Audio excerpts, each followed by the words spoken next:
Details చూస్తే న్యాయపాత్ర పేరుతో కాంగ్రెస్ ఎన్నికల మేనిఫెస్టో విడుదల చేసింది. ఢిల్లీలోని పార్టీ ప్రధాన కార్యాలయంలో సీనియర్ నేతల సమక్షంలో కాంగ్రెస్ చీఫ్ మల్లికార్జున ఖర్గే మేనిఫెస్టోని విడుదల చేశారు.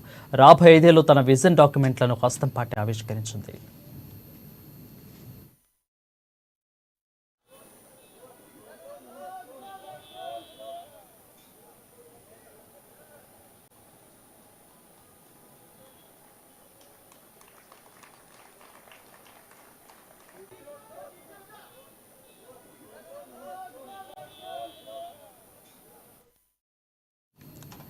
నిరుద్యోగంపై 10 నుంచి 15 రోజుల క్రిందట ఐఎల్ఓ ఏం చెప్పిందో చదవాలంటూ చిదంబరం సూచించారు. నిరుద్యోగం తీవ్రంగా ఉందని ఐఎల్ఓనే తెలిపిందని అన్నారు. ఇక 5 ఏళ్లుగా వేతనాలు పెరగలేదని, సంపద సృష్టించాలంటే వృద్ధి రేటు పెరగాలని, కానీ అది జరగడం లేదని అన్నారు.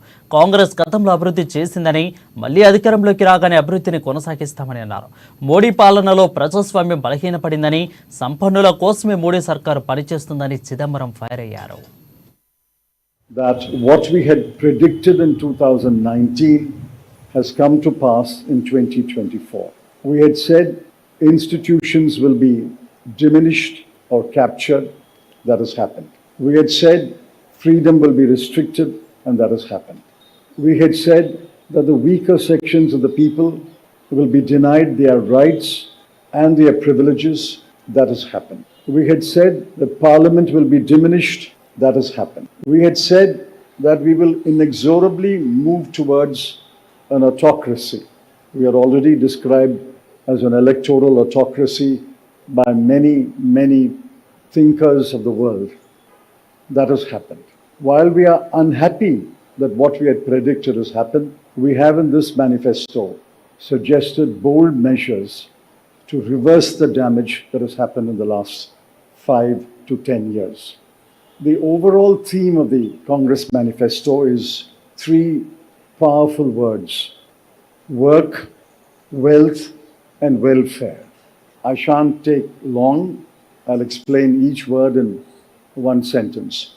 Work means we must create jobs. If anybody had any doubt, read the report of the ILO that was released 10 to 15 days ago. The government came up with a lame defense through the chief economic advisor, but the defense only made it worse. The ILO report shows that unemployment has assumed. ఇక మోదీ పాలనలో అన్ని వర్గాలకు అన్యాయం జరిగిందని మల్లికార్జున ఖర్గే దుయ్యబట్టారు. కాంగ్రెస్ మళ్లీ అధికారంలోకి రాగానే అభివృద్ధిని కొనసాగిస్తామని అన్నారు. తమ పార్టీ అధికారంలోకి వచ్చిన వెంటనే కులగణన చేపడతామని హామీ ఇచ్చారు. అలాగే పేద మహిళలకు ఏడాదికి 1 లక్ష అందిస్తామని తెలిపారు. కిసాన్ న్యాయ్ పేరుతో రైతులను ఆదుకుంటామని స్పష్టం చేశారు. కనీస మద్దతు ధర చట్టం తీసుకువస్తామని అన్నారు. 2023 को जो चिदंबरम जी की अध्यक्षता में 16 सदस्यीय कांग्रेस मैनिफेस्टो कमेटी बनी थी और 19 मार्च को सीडब्ल्यूसी ने इसे मंजूरी दी थी. व्यापक जनभागीदारी और संपर्क के बाद हमारा घोषणा पत्र बना है. इसके लिए वेबसाइट आवाज भारत की बनी, जिस पर भी काफी सुझाव मिले. हमारा ये घोषणा पत्र देश के राजनीतिक इतिहास में न्याय के दस्तावेज के रूप में याद किया जाएगा. राहुल जी के नेतृत्व में चली भारत जोड़ो न्याय यात्रा में 5 पिलर्स पर ध्यान केंद्रित किया गया था.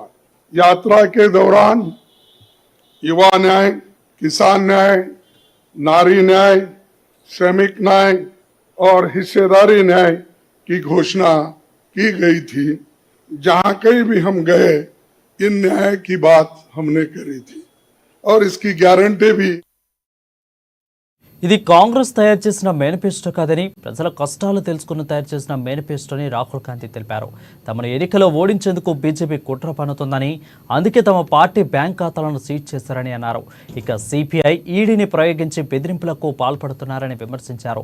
ఇవి 2024 ఎన్నికలు కావని, ప్రజాస్వామ్య పరిరక్షణ యుద్ధమని రాహుల్ గాంధీ పిలుపునిచ్చారు.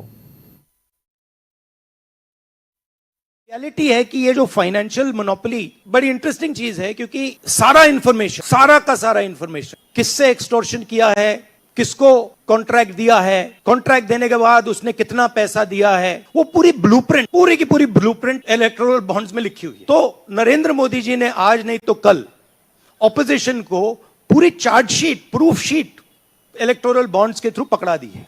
तो इसीलिए थोड़ा टेरर हो रहा है उनको, इसीलिए नंबर निकला है 400 पार।